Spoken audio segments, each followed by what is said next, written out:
ba ba ba ba.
And so let's be careful what we say.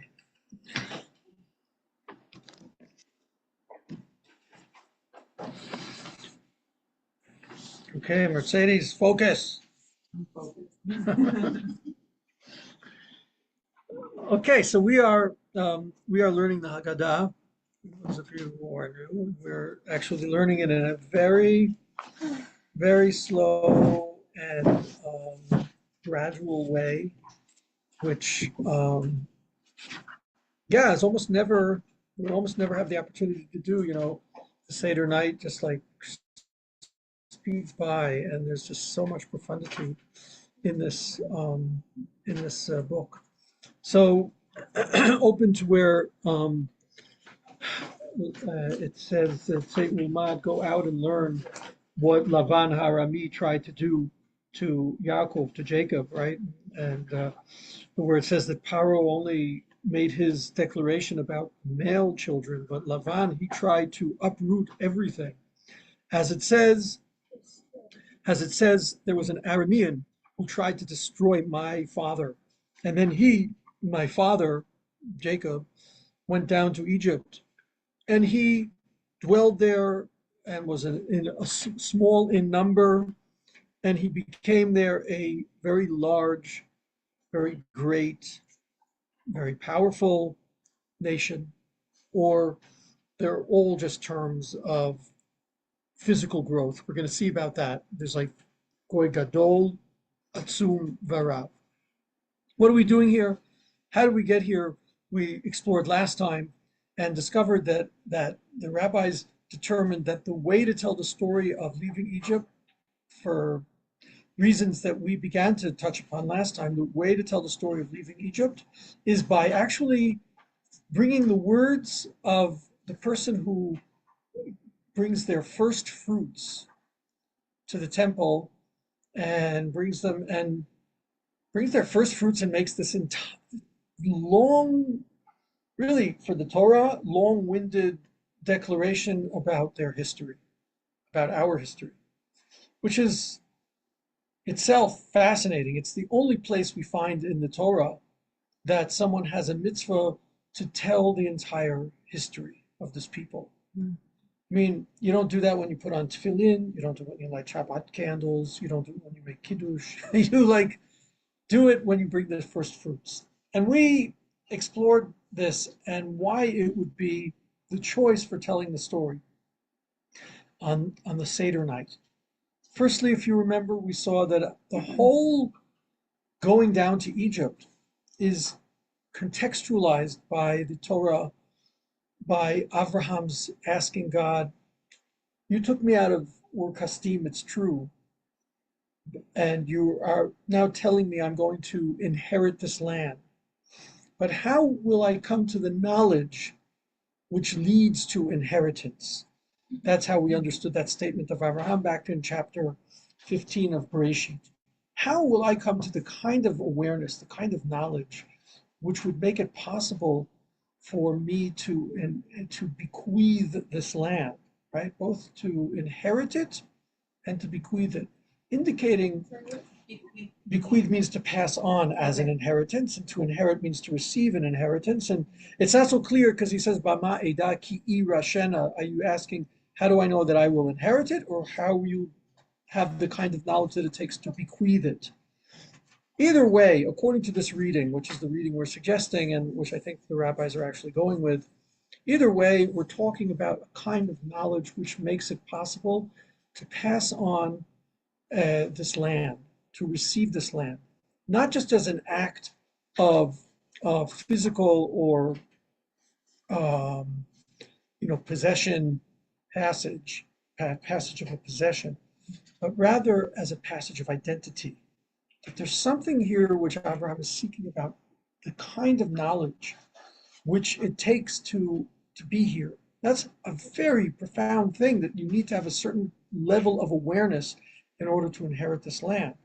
And we sought something, this is in a sense where we are right now in terms of understanding the Haggadah, and you'll understand shortly why. But so that was then responded to by God when he said, you will know and you will know, Yadoa Teda, you will know and you will know, which was this double language, which can just be an emphatic of like, you'll surely know, which is the way it's usually translated. But the fact that it's doubled, I think the rabbis pick up on, as we'll see in a moment.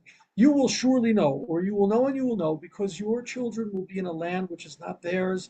They will be enslaved, they will be tortured, and then they will be taken out from there, and then they will come to this land. Okay, and the nation that they serve will be punished. Okay, this was the statement that God makes in response to Avram asking, what kind of knowledge do I need? Now, what the heck kind of knowledge is that? That's a kind of knowledge which is learned from enslavement, from being slaves. Something comes to you when you're a slave, something you discover when you're a slave that you would not discover if you were forever free. And just like out of the darkness comes light, and just like out of, really, this is so important for creative people to know, just like out of the vacuum comes creativity. And you just have to like live through it if you want something to come of it. Just like you just have to sleep at night, it's okay, just go to sleep. Don't be fighting the nighttime by trying to stay awake. Otherwise, what happens at night will not happen to you. And in the morning, you will not have the strength that the night was meant to offer.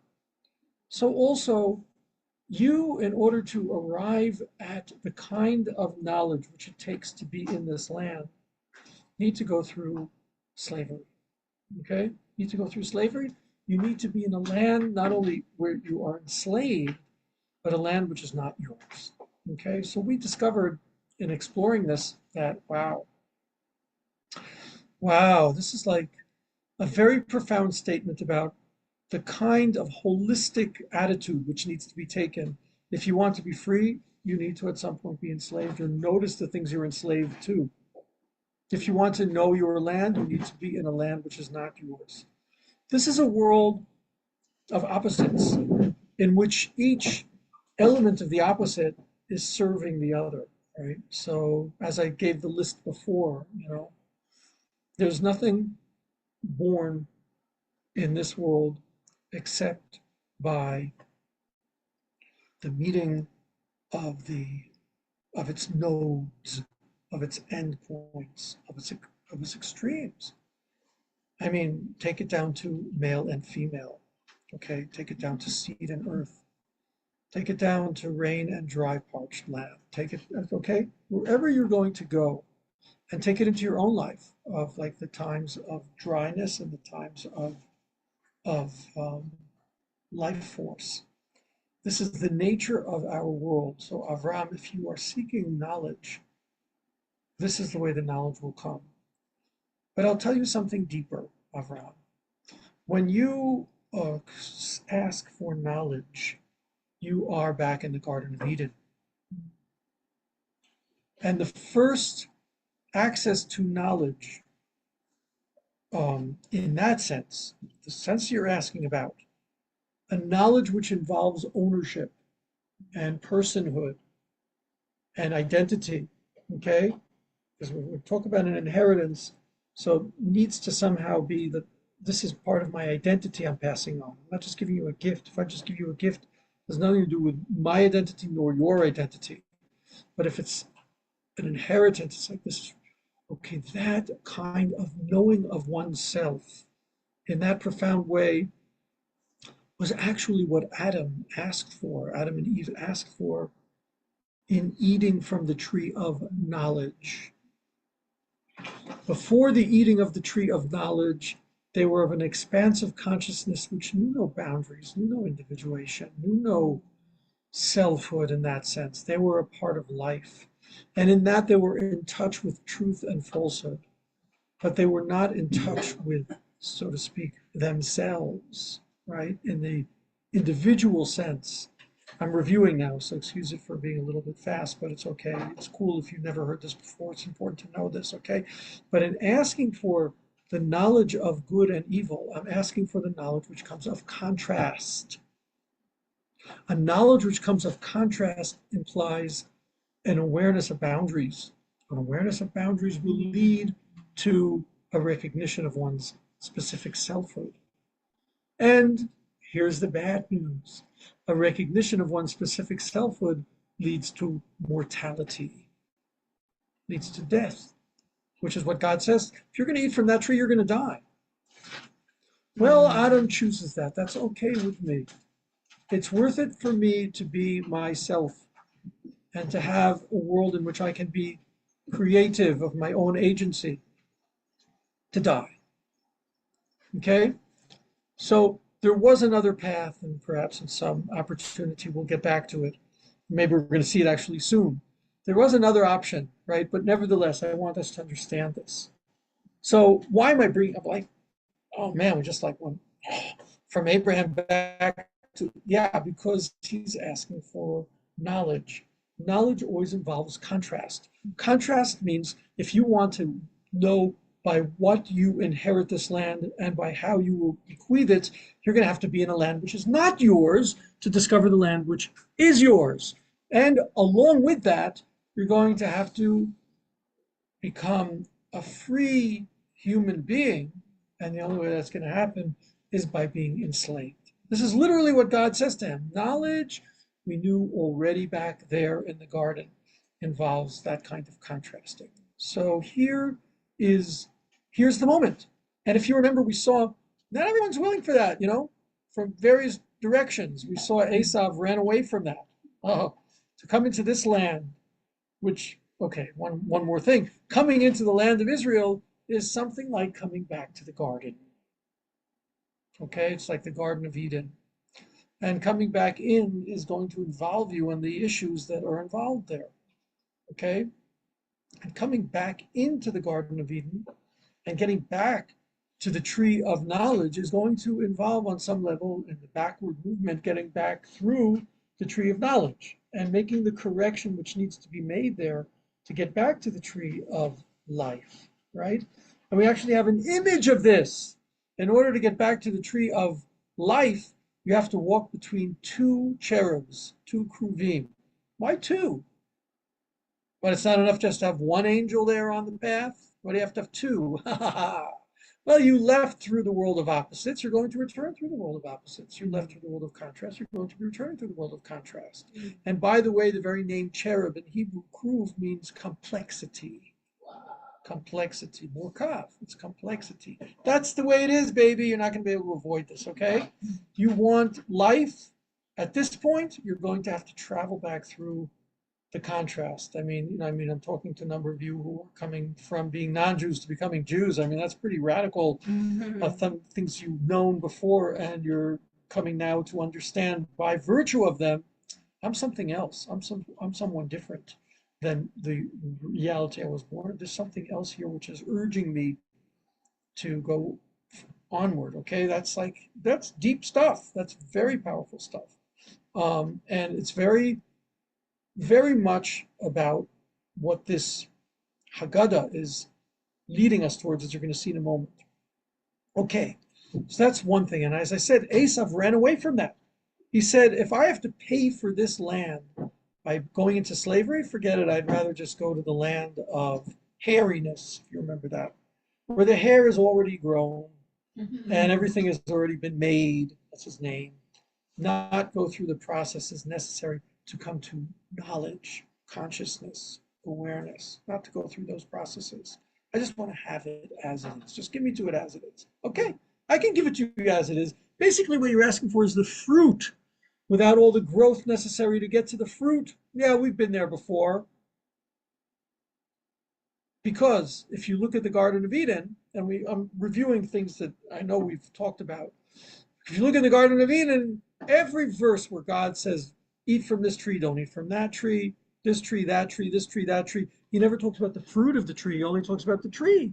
Eat from the tree. It's Eve who introduces the idea that, well, she says to the snake, we've been told we can't eat from the fruit of this tree. Boom, fruit. We talked about fruit until now. We're only talking about tree.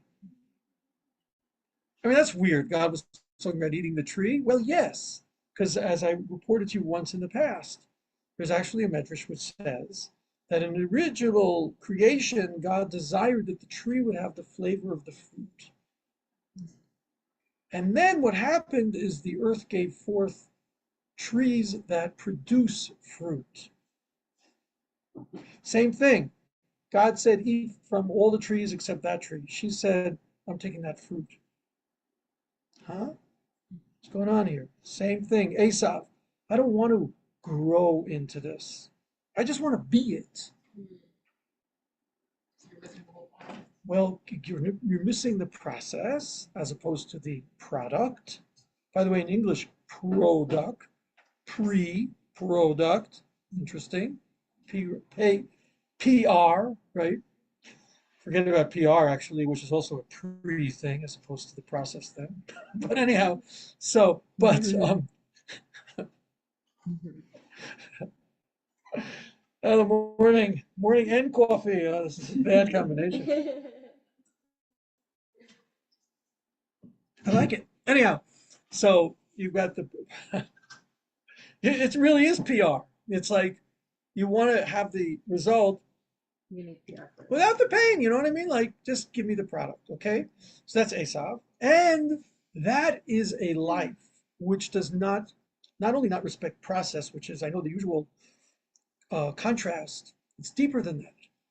Are you going to become something, or are you just going to produce something? Are you interested in the changes that transform you, or are you just interested in the output which will demonstrate how great you are, or how creative you are, or and what about you? Right? I think we've talked about this in the past, but it's worth just revisiting. It's like this is the suicide of the celeb. You know, like why celebs commit suicide. Because you get to a certain point where the persona is so powerful because of all of the adulation and adoration that you're being given for for really what's kind of a persona. It's not really you. It's like you walk out on stage, you know you got a job to do. That's a job to do? Could you just maybe, if you're just down today, how about going out on the stage and saying, listen, I thought I'd be singing tonight, but I'm not really into it right now. You got 10,000 people there waiting for your performance and like performance, pre-performance, right? And you can't do that. You gotta perform, okay? And then you become emptier and emptier as your persona becomes more and more powerful, and the distance between them becomes so much more and more painful, right? That's when you're into the fruit without the tree having the very flavor of the fruit. The tree having the flavor of the fruit, which again, as God said, eat from those trees. They taste like the fruit. Don't be involved so much in the fruit, just be involved in that which leads to the fruit and trust that the fruit will come forth. Okay? That's a world in which you're willing to go slow. If you remember, we saw with Yaakov to go slow. If you remember, we saw with Yaakov to wait. It takes time. That's just the way it is, okay? If you're going to be seeking knowledge, if you're going to be seeking a true and authentic selfhood, okay? So this is where we come back now. If you remember, I said that the rabbis chose the passage that is the words spoken by the person bringing, oh my gosh, the first fruits. He comes to the temple with these fruits. So anyone with a biblical head, anytime they see fruit, like how is this connected to the garden? Anytime I'm just going to switch something here. How is this connected to the garden? It's like, well, I'll tell you. If you just bring those fruits, right, and don't tell the story which led up to them, then you will not be bringing your story and what it took to get here. You'll just be bringing, here it is, beautiful fruits, right? What do you care where they came from? You buy them in a supermarket or off a shelf. I don't care if the guy sweated making it or if it was made on a 3D printer. What do I care? Like, it's fruit, it looks like fruit, tastes like fruit. L'chaim, it's like, but it's not l'chaim. L'chaim is to life. That's not life. That's the product. Okay? So you get this. So this is like so amazing. As I said, it's the only time the Torah insists that you tell your history is when you bring the fruit. You get it? Because we're looking to align ourselves with an attitude towards the product of our activities, which is to be what's called in Hebrew makir tova, to recognize the good, which really deeply means to recognize all the good that went into this, that made me me, that made this fruit this fruit. Yeah, in the garden, it's like, hey, I just want a persona. I just want to have opinions. I just want to have a vantage point. Yeah, but do you want you? Do you want you, or you just want to? I mean, what do you want? And that's a question we all ask ourselves, right? We should be asking ourselves because it will change entirely your attitude towards what you're here for. It's the world of Jacob, Yaakov, who takes time. It's the world of Esav, whose name means I'm already made. Hey man, I've got it made. Got it made. That's the word. Got it made. You got it already made? Yeah, that's the best, man. Got it made. I got it already made. I think actually that phrase might actually mean that. It's like, I got it made, man. Did they say that in Australia? I got it made? No, no. Huh? Maybe. Some people. Um, all right. Okay, so we're getting the picture. We're getting slowly and slowly into the picture because somehow the inheritance of this land and the identity necessary to be in this land requires of you to do the work because that's what we're looking for, not for the work, although the work, I mean, is a good thing. In fact, that's what man is told when he goes into the garden. You're here to work it and to cherish it, or to guard it, right? You're here to work. That's it. Okay, baby, you're just here to work. That's just the way it is. But now we recognize that when we bring those fruits, this is what we need to be fully present with, what we have become, and how these fruits are a reflection of that. And the other amazing thing is this is the place in the Torah. This is the place in the Torah where it says, and it will come about. We looked at these verses, I think 2 times ago. It will come about, I think it's chapter 25 in Deuteronomy. It will come about that when you come into the land and settle it and inherit it, the fulfillment of what was promised to Abraham, you will bring these fruits and you will say these words. We then, at the Seder night, say those words that are brought by the person who has inherited the land and is bringing the fruits with declaring everything I've been through to get here. You see, it's like, it's perfect because that's what God said to Abraham. You want to inherit this, meaning identity connected and aligned with, then you're going to have to go through a long history, which is going to be painful and difficult and trying. But only by virtue of that will you become what you need to become. So now here we are on the Seder night, bringing the fruit and saying, on some level or other, we have become what we need to become by virtue of what we have worked our ways through. So in a way, there couldn't be a better choice than these words to be the ones which would become the centerpiece, and they are the centerpiece of the Haggadah on the Seder night. Now there's another level to this, okay? There's another level to this. This is kind of like a concise review. There's another level to this, right? Which we're about to come into, actually, which we also spoke to, and that is that up until now we've been talking about Esav, and we had a bit about Pharaoh, but here also the Haggadah says, yeah, but the real destructive antithetical force to this is Lavan. He's a destroying Aramean. And we explored how Lavan actually typifies, it's like a typological thing. It's like he typifies, he's a symbol of deception. It's the symbol of deception, right? In fact, the Zohar says he's the snake itself. That's why he's white. Just like the snake, when it sheds its skin, leaves behind a white skin. He takes on that white skin. He likes it. I like that white skin thing. It's like, now the snake, the Torah says, was the most deceptive of all creatures. Okay? Was the most deceptive of all creatures. I'm not going to go right into now the deception of the snake, but I do want you to understand that the very word Arami means also the same letters, means deceiver. Arami or Ramai. A Ramai is someone who deceives. Now here he is, this guy like, oh, so you want my youngest daughter? Sure, I'll give you the youngest daughter. No problem. 7 years.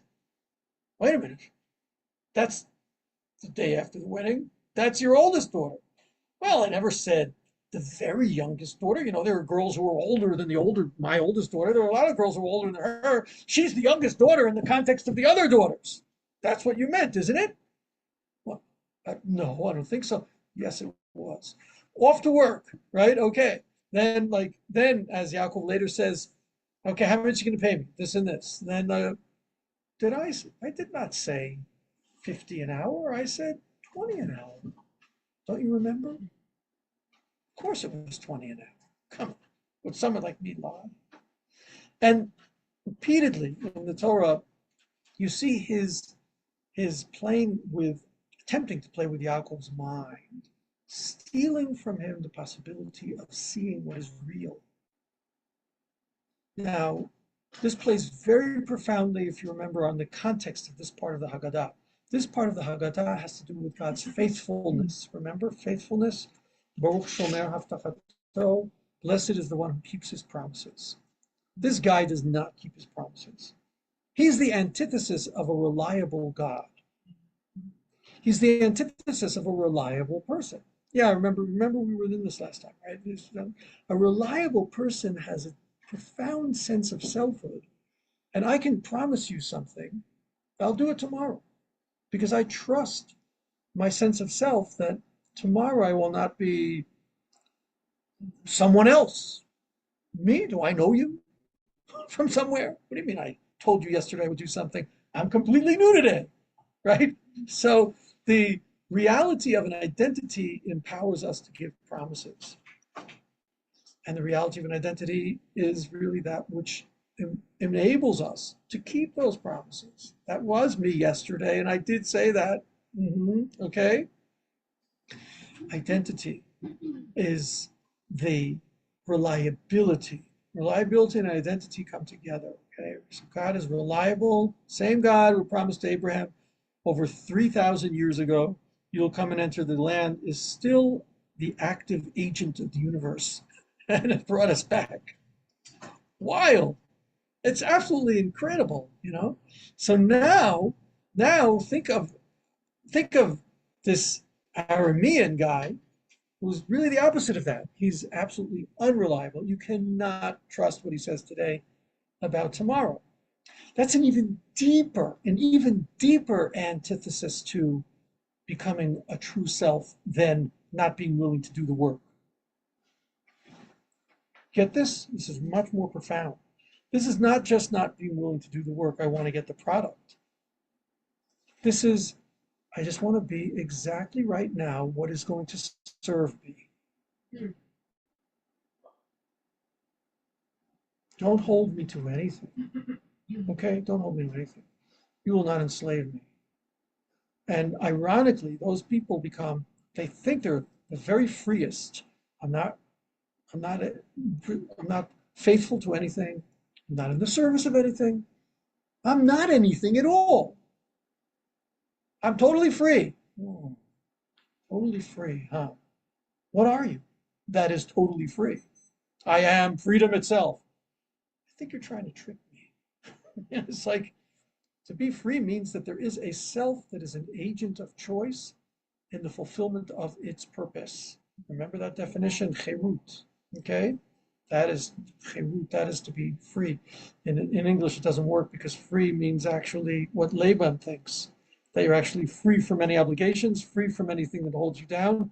That's because English is like a Laban and an Esav language, so it doesn't really have the word in Hebrew, which means you're carved out. Remember this from the very beginning classes. You're carved out, and there's a space within that which is carved out for you to be creative within that, for sure to be creative within that. But there are boundary conditions to your personhood. There's faithfulness to what is real. Okay, comes Lavan. He's undermining even more than is undermined by finding it at its very source. I am uprooting from the ground. I'm uprooting from the biology. I'm uprooting from the commitments. I'm uprooting from the history. Okay? La'akor et akol, literally is what it says. He sought to uproot everything. La'akor, unroot everything. Unroot everything doesn't just mean he was trying to destroy the entire family of Jacob. He's trying to uproot everything. When I've uprooted everything, You're putty in my hands. You have what? Putty in my hands. I can do whatever I want. You're in charge. I'm in charge. I will gaslight you to the death. I will tell you that, like, as it says at the very end of the parsha called Vayishlach, the very parting words, it's unbelievable. They build this mound. If you remember the story, if not, look it up. They build a mound. When Jacob is about to go back to Israel, they build a mound of rocks to be a sign that they have decided, you don't come into my property, I won't come into yours. Okay? It's called Gal'ed. Okay? And Yaakov and all of his children build this. Okay?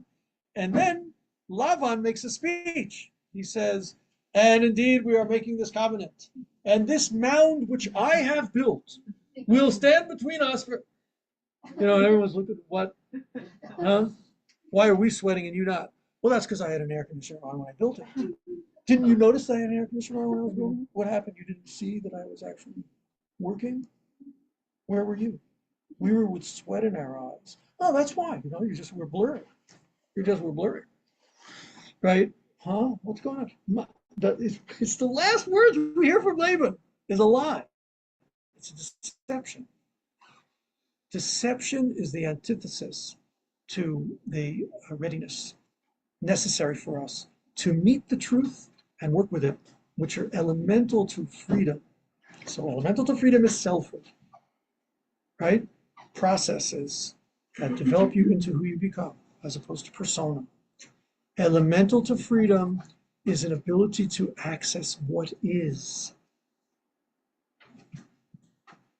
and to choose from within the context of what's real. Okay? These are elemental. That's even more elemental to freedom. If you can't even see what's real, so what possible reality would your choices have? I mean, someone's tricking you. Okay, here's a cup of Coca-Cola and here's a cup of coffee. Here's the coffee, here's the Coke. Which would you like? Gee, I think I'll have the Coke. Okay, here you go. Wait, but you said that's coffee. Well, it doesn't matter, does it really? I mean, after all, it's only what I say it is. I mean, what kind of a freedom would that be, right? It's very, very important to recognize that it really, yeah. So this then is why we are here. Again, let's now just give it one casing, okay? Why we are here now with the person bringing the first fruits. These fruits have come from someplace. These fruits reflect a commitment. These fruits reflect a history. These fruits reflect a reliability. These fruits are organic, real. Mhm. Okay? It's all there in this statement. Those four elements, which are the elements of what it means to be a ben chorim, right? A truly free human being. So, in this really brilliant uh, dis, decision or whatever of the rabbis, that this is how we're going to tell the story. You can see how profoundly all of the elements that it takes to be a ben chorim are are built in. And there's one more. There's one more. There's one more. After we've spoken of all the elements of reliability, rootedness, authenticity, seeing what's real, there's one more. There's one more. And that is that these are the first fruits, bikurim. Bikurim, right? First fruits. Interesting. Why the first fruits? So there are many explanations given, but I think in the context here, remember that Moshe is told by God to go to Pharaoh. The very, very first time he's told to go to Pharaoh and tell Pharaoh, go down, Egypt land, however the rest of the song goes, right? And let my people go. It's not just let my people go. It's not. It's my firstborn child. You shall release. Firstborn, Bechor, firstborn. Bikurim, first fruits. What's going on with that? What's going on with that? Firstborn and first fruits. Because firstness also has to do with freedom. And here's the thing, and it brings us back and combines for us, if you remember how the first half of the Haggadah was all about newness. Newness, remember? Chadash, to the point of maybe we should be doing this on Rosh Chodesh.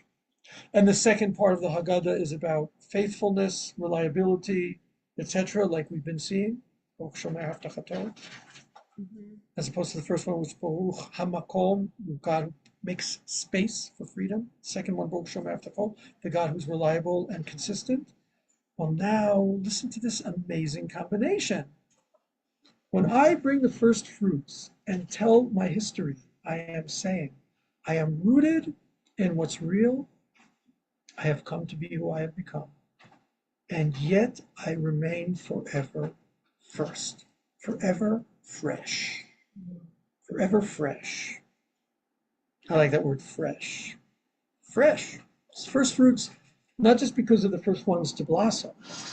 They're, so to speak, staying with their firstliness, right? That's the Jewish people, by the way. Staying with our firstliness. It's a people that forever renews. Part of that power has become by virtue of the incredible exiles we've had to live through. You've got to recreate yourself all the time to live through what we've lived through.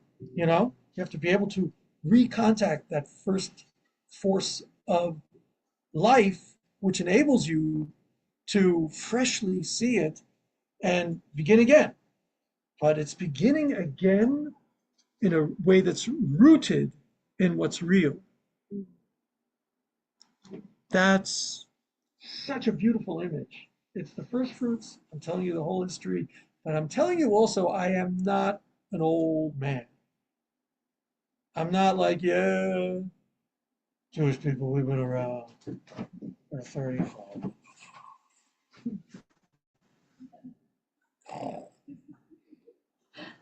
Right?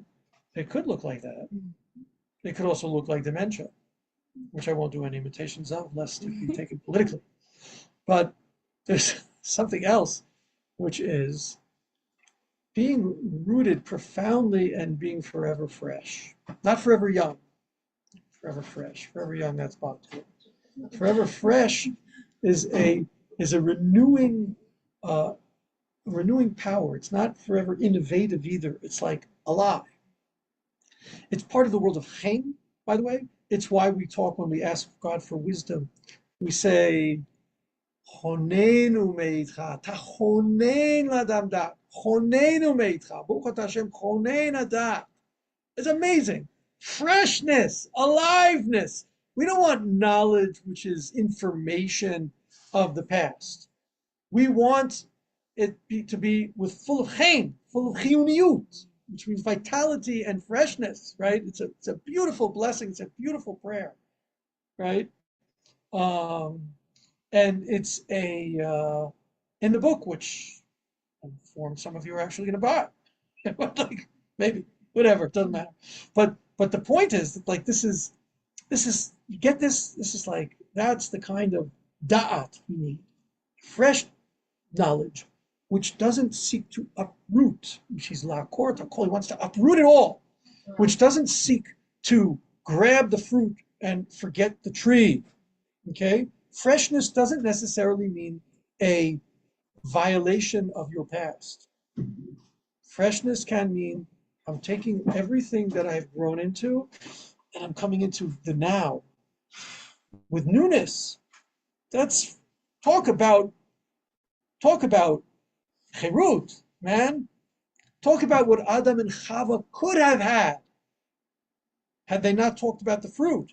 They could have remained connected to the tree of life with the broad expanse of consciousness, which would then have, and listen to this carefully, which would then have been awarded a particular perspective, but not lost its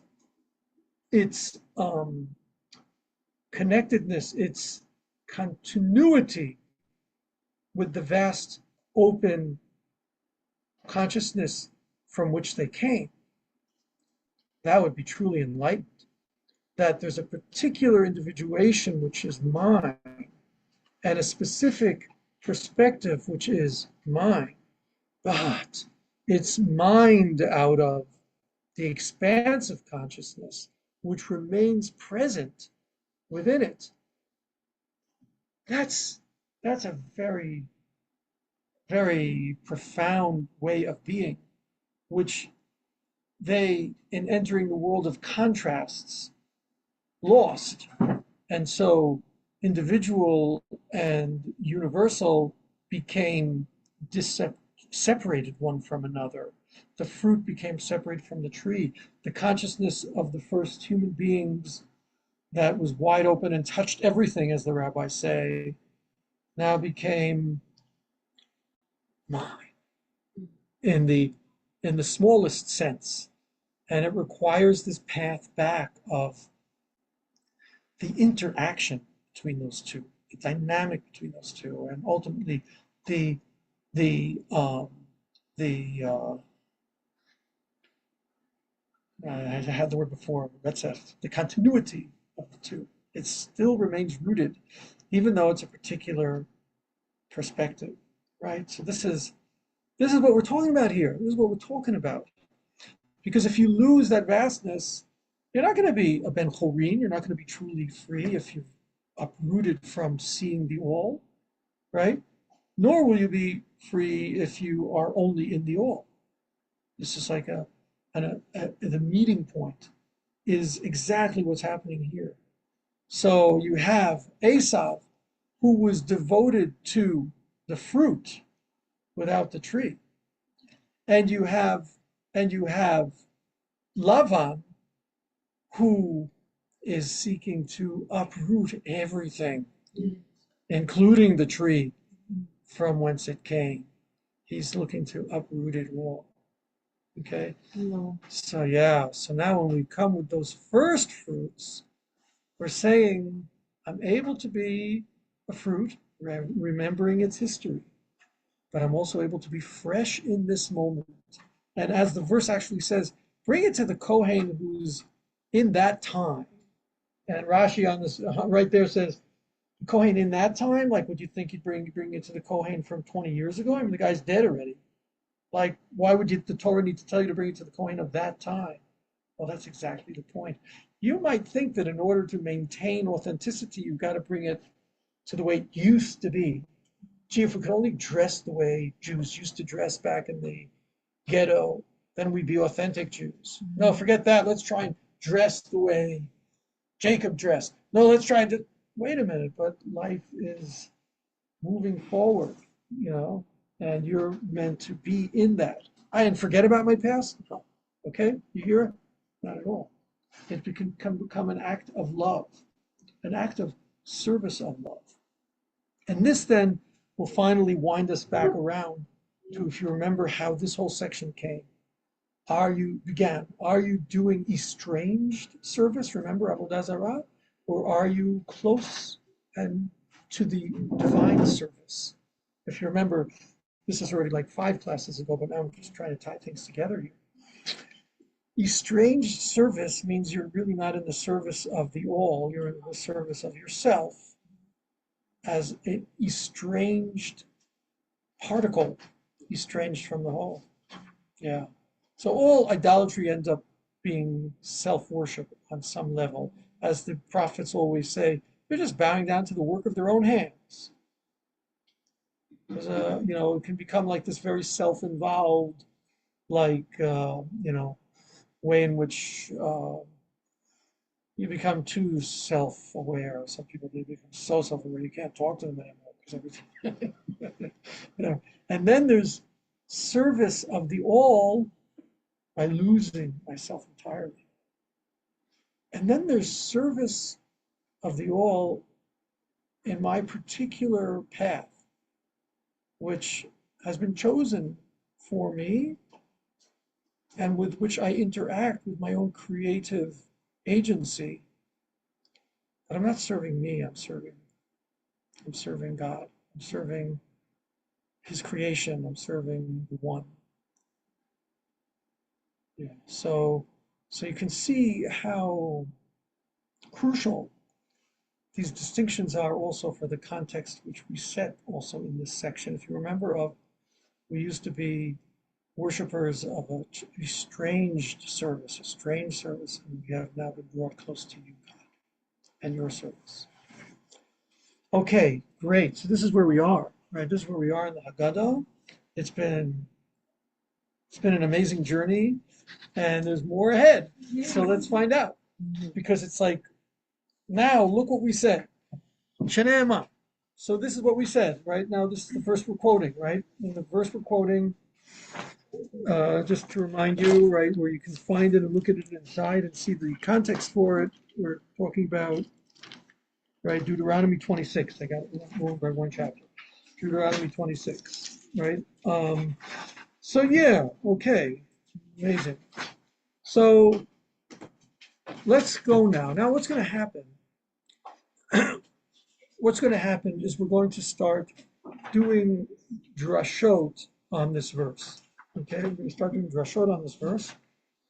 And sometimes they're going to seem like really out there, and sometimes they're going to be, wow, how did they see that in those words? Okay, so you're going to get used to it's a hermeneutics, it's a way of interpreting things, which is called drasha, right? Now, if you remember, I once pointed out to you that the word darash, which means this kind of like exploring a verse, right, or demanding of it, that it release a deeper meaning. Actually, and this is a claim, it's not a real etymological claim, you can just say it in my name and let them come to me. It is a combination of the words dor, which means generation, and rash, which means to inherit. The inheritance being the aspect of I am rooted in a past, or in this case, I'm rooted in the text, which I have inherited. And on the other hand, the whole door by door in every generation, there are new meanings that are discovered, uncovered, and innovated with the freshness which comes of the chen of the da'at that we have. So if you put those two words together, generations, in their newness, and yoresh, the inheritance, you get doresh. Right. And that's exactly what's going to be happening. We're going to be taking a text and exploring and discovering meanings which are beyond what the literal meaning of the text is, but nevertheless, as I'm going to be claiming all along, are a deeper reflection of what's really implied by it. Okay? And yeah. Where are we now, Radha? You ask the person next to you because I don't have the same pages as you guys have. Give me yours and I'll tell everyone. That's the better solution. We are now in the Haggadah on page 32 in Hebrew, 33 in English, in this Haggadah. Those of you who are at home watching this. Okay. Okay. So, yeah. I just want to point one other thing out, excuse me, and that is this section starts with say ulamad, go out and learn. Go out and learn, right? If you notice that, how do they translate that? Yeah. Say go out and learn. Go out and learn or go in? Go. No, too bad. Say actually means to go outside. And this is the perfect opening. Go outside and learn. Don't expect to learn by being sequestered. Don't expect to learn by trying to protect and ghettoize yourself from a changing world. You got to go out to learn. You got to be willing to step forth. You got to be willing to meet reality as it is now. Okay? Say ulmad. That's what this whole thing is about. Because in every generation, you're supposed to see yourself as having left Egypt. Say ulmad. As if you just left Egypt. You got to leave then. You can't expect to solipsistically learn from within your own ideas and just stay in your own, just protect me, okay? Don't let me see anything going on. Let me see if I can get this Bob Marley right. we not afraid of atomic power? Because, anyone know the words? Because they can't, because nobody can stop time. Something like that. Some phrase like that. He never had to rhyme. But a very, very powerful statement. God is in the movement of things forward, and no one can stand in the way of that. Not even atomic power. So it's an amazing statement, which, by the way, you know his grandparents were Jewish. Ta-da! Yes, they were. Okay, but yeah, on the paternal side, yeah. So, but I really like that, and I like it in this context. Oh, I Like found it. Say it. Emancipate yourself from mental slavery. None but ourselves can free our minds. Have no fear for atomic energy, because none of them can stop the time. Oh, Gavaldic! Wow, the whole thing! I didn't know the first part of the verses, which is all about freedom. But you hear it's a freedom which is a connected one to the unfolding of time. Wow. Wow. Send me the link. Okay. I don't So know your number, but are you on the group? no. Send it to Mercedes. She'll send it. Okay. But like, get this? Some people try to sort of like ensconce things in their moment, right? And just protect it from the vagaries of time. Well, guess who's behind the vagaries of time? The God who is forever taking us out, which is what he said to Abraham. I'm the one who took you out of Ur Kasdim, you know? So then Abraham said, well, how can I have children who will experience what I did? What kind of an inheritance is this going to be that I will bequeath? Ah, exactly. It's the world of contrasts of leaving, and coming into, and then leaving again and coming into, and leaving again and coming into, never going back. Never going back. Yeah. So that say ulmad means if you want to learn, you got to go out. It's like an amazing opening to this section. Say ulmad ma bikesh lavan arami lasot Yaakov. Okay. Now, here's the verse. Oh, man. I feel like every time I'm just reviewing and then I have 5 minutes to give you the new material. Yeah, but it's like, you see how it works. It's like, okay, so listen. Let's just start with this first thing. So, literally, it means that, where the rabbis read it, that there was an Aramean who tried to destroy my dad, my ancestor, my father. And then he went to Egypt. Okay? So, you see this kind of like a contrast here. It's like he tried to destroy him, so he went to Egypt. What kind of a conclusion is that? You know? But like his attempt to destroy him was partly an attempt also to uproot the world from its processes with his deception. Okay? He didn't build it, I built it. I put up that pile of stones over there. Right? You saw it, didn't you? Yes, you did. You know, it's like, why don't you take a look at this spinning mandala? Then you'll see it. You know, it's like, okay, so it's like, no, he went to Egypt. He was willing to take upon himself the processes which were necessary in order to become truly, authentically what he needs to be in order to enter the land. You see, so it's like almost like a contrast here.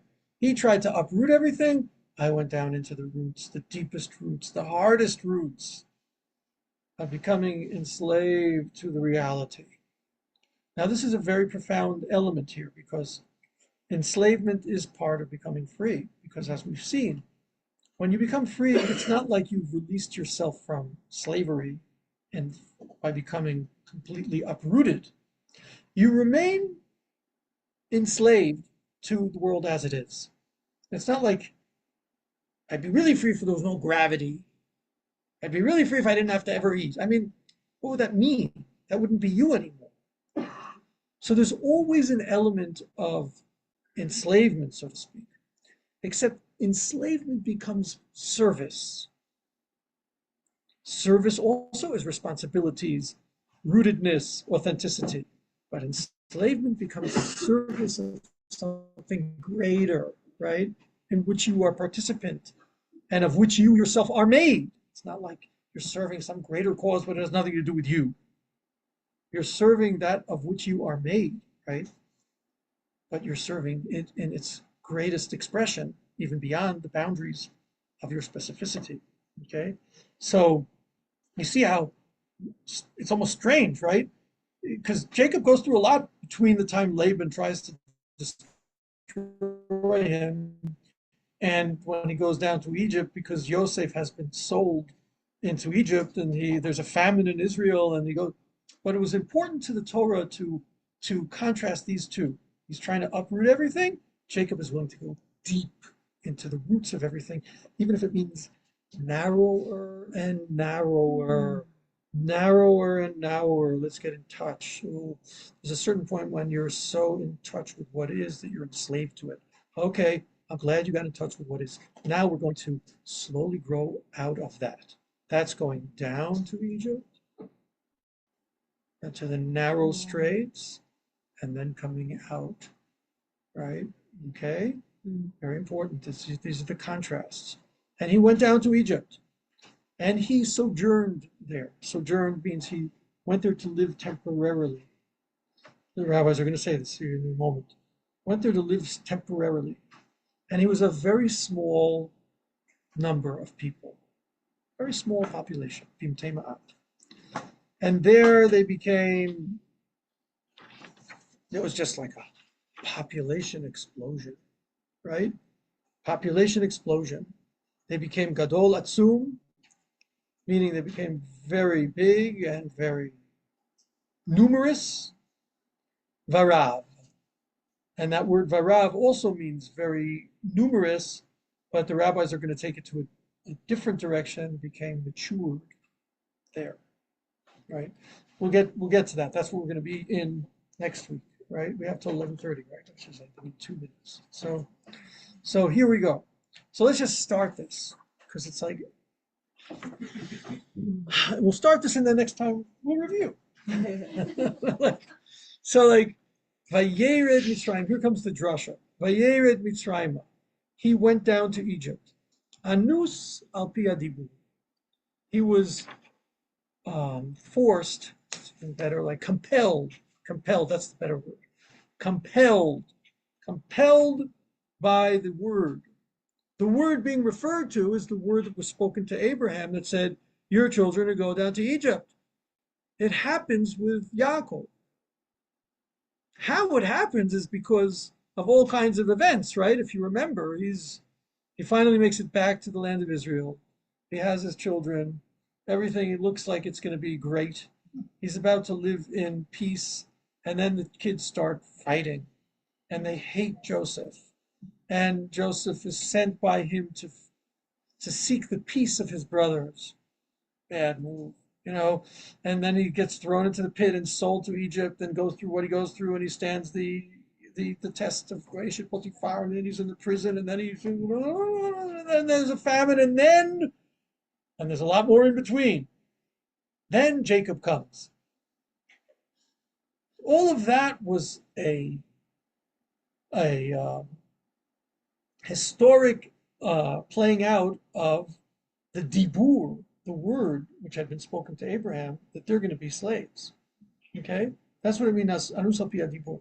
It might look like he was involved in things happening, just kind of happening. They weren't just happening. This is a built-in element of the nature of this reality of Jacob inheriting the land, but it's deeper. It's a built-in of the nature of reality itself, that you will be enslaved before you become free. Okay? So he's anus al pi hadibur. It doesn't just happen. This is the way the world is designed, is the ultimate statement here. The more limited historic statement is it looks like he just went down to Egypt. This is, don't forget, part of Baruch Shomer Haftachato. This is part of God keeping his promise that he made to Abraham. And it's got to go through this narrow strait of enslavement. Okay? Just like freedom has to go through the narrow strait of first being in touch with your nature, say, as a child, as an infant, growing up and being controlled, your parents, your hungers, your appetites, your lusts. You're like, oh my gosh, like by the time you start to mature, man, at about the age of 70 or 80, it's like, or whatever it happens, that like, wait a minute, I think I can actually choose. I'm not just like being buffeted around all the time. I know I'm kidding about being cynical, but like, in your 20s, 30s, whenever it like starts to like, you know, but you've been in Egypt. You've been in the narrow straits that have been binding you, and you've been learning about that. You're becoming, that's very important to be real. You're not born an adult, even though there was some crazy congressman I once complained, like, why did the Lord make the world with children? It's like, what do we need all these teenagers rocking up the ruckus? It's like, I think it was Newt Gingrich or something like that. And I was like, that's an Aesop kind of a thing to say, but it's very interesting. But I get it. It's like, believe me, as a parent who raised seven Kanainara, it's like, but they need to go through these processes of becoming in touch. It's just the way it is, and they're enslaved to their parents. It's not a favor to children that parents have been denied almost every ability to assert authority over their children. It's not a favor to them. They need to experience authority because life involves the interaction always of authority, of being compelled and discovering what is you within that. Not what is you without that, what is you within that, right? Isn't that so? So Anus al Pia Dibur is elemental. It's not just about Jacob and the historic Jacob and the promise God made. It's also about that. But it's a much deeper message about the processes necessary to achieve freedom. It's going to have to be he goes down there because of compulsion, not because it just so happened that the kids didn't like each other and then Joseph went there and then it worked out really well, it worked out really well that he kept the food there and there was no food in Canaan and he went down. Gee, that was interesting. Like, no, no, no, no, no. There's compulsion and there's the liberty of choice and their interaction. You're born under certain stars, a certain place, and you're totally liberated to do with that what you will do. But it'll be very hard to walk out on it, and probably and wrong, except for exceptional cases, right, where you need to walk out on that one too, like Abraham and God taking him above the stars. But okay, those are rare occasions, which also teach about the cloud, the general principle that there are also always exceptions. But I don't think any of us are those exceptions. Okay, so there we go. I think we're going to stop here. It's one more thing, and that is Lagur Sham, that he went to sojourn. He didn't go read the next thing there. Lagur Sham shene'emar vayomur el paro lagur ba'aretz banu. We came here to sojourn. Came here el etzon asher la'avadecha tichaver hara ba'aretz Canaan. Right. We came here in order to sojourn. Right. We didn't come here to dwell. And here we'll stop there. It's like everything I just said to you. He could have said, okay, it's just the reality. I guess we're meant to now live in Egypt. He's, on the one hand, accepting the reality, and on the other hand, recognizing that that reality is to be passed through as part of the process. And just let's recall the beginning of the class. When you're in that state of vacuum, it's all just feeling empty. Don't try to push it off. Live it, and then discover the creativity which will come of it. When it's nighttime, don't try to stay awake. Now it's time to go to sleep. It's okay. It's okay. But don't intend to become a dweller of that place. Become one who sojourns there. Okay? Learn to live, that you are compelled and invited at the same time. Okay, thank you very much. Anything you want to say, share, wonder about? I hope you've written it all down. Okay. Yeah. All right, thank you anyhow. Seder, Thank walk you, with that. Rabbi. You're welcome. Pleasure. Rob, do you have your books? I have my books, yes, I'm gonna get them. What books? Let me, Do you need help? I can carry them all. Okay, perfect. They cost 100 shekels. Go. Is it Hawaii? I think it's green. I want to see it.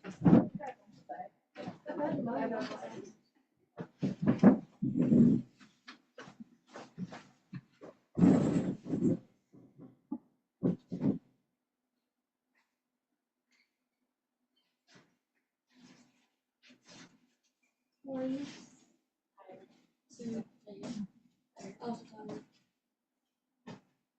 How are you?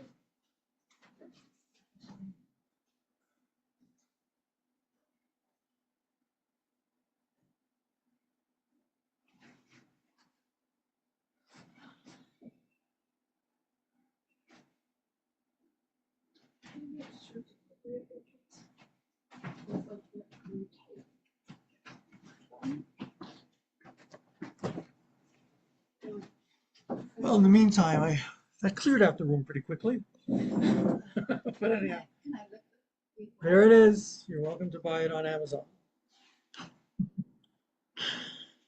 Book of Yearning.